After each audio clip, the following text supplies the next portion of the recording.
Hello everyone, welcome back to my channel. In this class, I will teach you forms of business organization. अब देखो बेटा, ये हमारी जो BSc है उसका सेकंड चैप्टर है. अब फॉर्म्स ऑफ बिजनेस ऑर्गेनाइजेशन. अब देखो एक पर्सन जो है, मान लो ये एक पर्सन है, ठीक है. अब उसके पास बिजनेस करने के 5 वे हैं. कितने तरीके से वो बिजनेस ऑर्गेनाइजेशन सेटअप कर सकता है? 5 वे हैं. देखो, first is sole proprietorship, second is partnership, and third is HUF, that is Hindu Undivided Family, and fourth one is cooperative society, and fifth one is company. ठीक है. अब देखो बेटा, सबसे पहले बात आती है कि सोल प्रोप्राइटरशिप. अब देखो, आपको अगर स्मॉल लेवल पे बिजनेस करना है तो स्मॉल लेवल पे बिजनेस करने के लिए सबसे जो बेस्ट फॉर्म है वो है सोल प्रोप्राइटरशिप. ओके. अब देखो, सोल प्रोप्राइटरशिप में एक्चुअली बेटा होता क्या है? सोल प्रोप्राइटरशिप को बोलते हैं small business on manage control by single person. अब इसमें देखो, स्मॉल बिजनेस होता है, यहाँ पे ओनर भी कौन होता है? एक पर्सन होता है. मैनेजमेंट भी वही करता है और कंट्रोल भी वही करता है पूरे ऑर्गेनाइजेशन को. यहाँ पे जो सिंगल पर्सन है ना, वो ही क्या करता है? सारे के सारे काम कौन करेगा? Single person. अब इसमें जितना भी रिस्क होगा, प्रॉफिट एंड लॉस होगा, वो भी डिवाइड नहीं करेगा, वो अकेला पर्सन ही बियर करेगा. इन केस बिजनेस में लॉस हो जाता है तो इस सिंगल पर्सन की जो पर्सनल प्रॉपर्टी है वो भी क्या हो जाएगी? सेल आउट हो जाएगी. तो और इसमें क्या होता है? अब देखो, अगर इसके हम एग्जांपल्स लेते हैं बेटा सोल प्रोप्राइटरशिप के, तो देखो बेकर आ गया, प्लम्बर आ गया, पार्लर आ गए, बुटीक्स आ गए, तो वो सारे के सारे किसके एग्जांपल है बेटा? Sole proprietorship. अब यहाँ पे क्या होती है? कैपिटल की रिक्वायरमेंट क्या होती है? कम होती है, क्योंकि हम स्मॉल लेवल पे बिजनेस करते हैं. अब देखो, पूरे 11th क्लास की जो आप अकाउंट्स करोगे वो किसके ऊपर करोगे बेटा? सोल प्रोप्राइटरशिप के ऊपर. ठीक है. अब नेक्स्ट आता है हमारा, सपोज करो कि हमने सोचा कि हम हमारे बिजनेस को थोड़ा सा बढ़ाते हैं.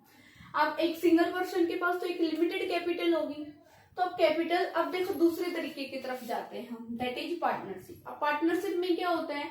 पार्टनरशिप में एक एक्ट होता है, पार्टनरशिप एक्ट 1932. इसके अंडर आपको रजिस्टर करवाना पड़ता है. पार्टनरशिप में भी रिटर्न और ओरल. ठीक है.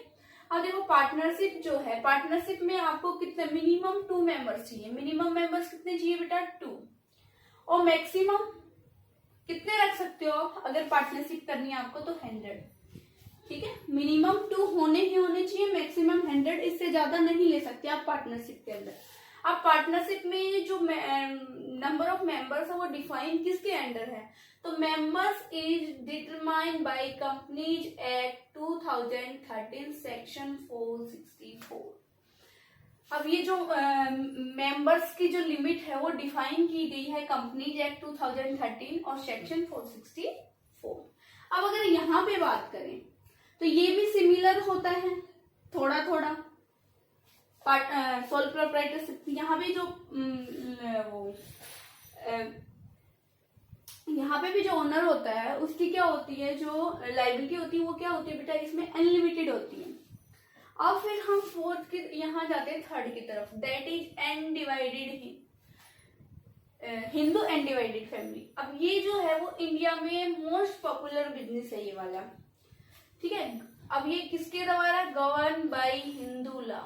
हिंदू लॉ के द्वारा ही गवर्न की जा रही है. और this is the oldest form. India के अंदर सबसे पुराना है ये ज्वाइंट फैमिली वाला जो सिस्टम है ना, वो वाला है इसमें. अब देखो, यहाँ पे क्या होता है? मेंबरशिप कैसे मिलती है? अब देखो, मेंबरशिप कैसे मिलेगी हिंदू अनडिवाइडेड फैमिली में? इसमें क्या होगा?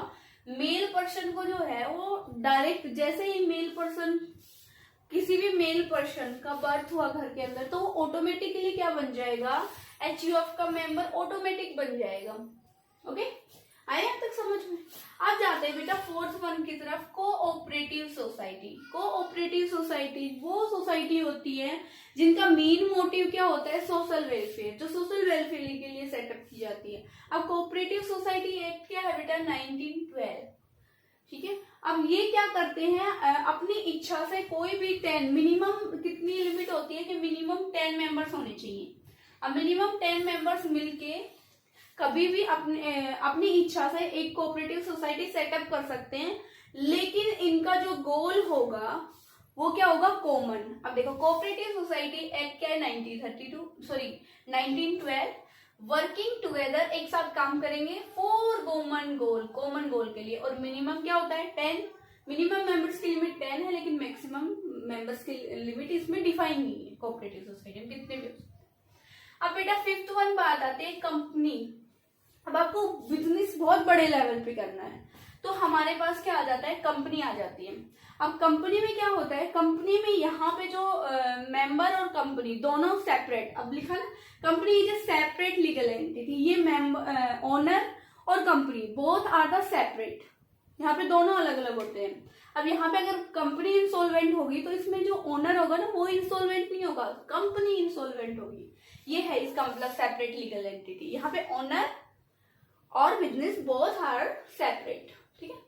अब यहाँ पे पहले कंपनीज एक्ट 1956 चलता था, अब उसको अमेंड करके कंपनीज एक्ट 2013 बना दिया गया है।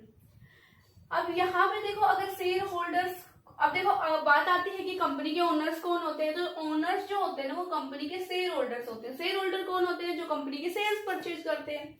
और देखो बोर्ड ऑफ डायरेक्टर्स कौन होते हैं, बोर्ड ऑफ डायरेक्टर्स जो कंपनी को मैनेज करते हैं, ये होते हैं मैनेजर्स, ठीक है।